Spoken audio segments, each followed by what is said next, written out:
At the International Women's Air and Space Museum, we're dedicated to preserving, educating, and inspiring our communities around the world about the impact of women in all areas of air and space. Through educational programs, exhibits, and outreach events, we aim to inspire everyone to explore and challenge previous views of women in history and encourage our youngest community members to explore their dreams. Whether it's hearing firsthand the story of Saundra Durbin, the first Black female air traffic controller, learning about Golda Ross, the first Native American female aerospace engineer, or getting to know Charlie Blackwell Thompson's story, NASA's first female launch director for Artemis I, IWASM continues to spotlight the past, encourage the present, and work toward a bright and more inclusive future for women in air and space.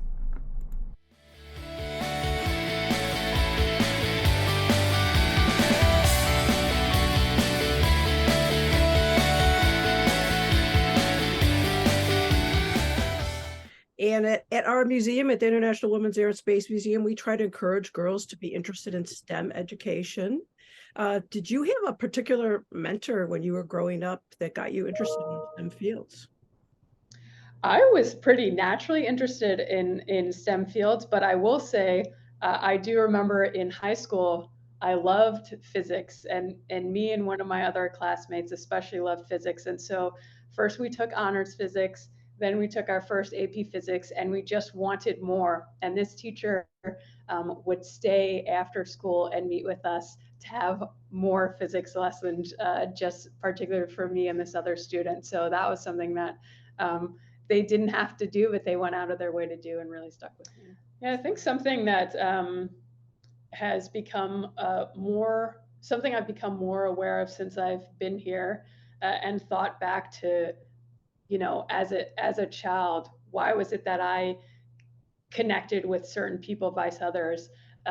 It's really important to have someone that in some way you can connect with, whether they look like you, or it's because they're a woman like you, or they have a similar background to you. So, for me, Valentina Tereshkova was who I did a book report on in 6th grade. And that was the start of this dream to becoming an astronaut. So, for all the women that came before me, Sunny Williams is a big role model of mine, and I'm really hoping to see her in space on the first crewed Starliner flight. And all those people have made me realize that I can do this as well, and I hope to just carry that.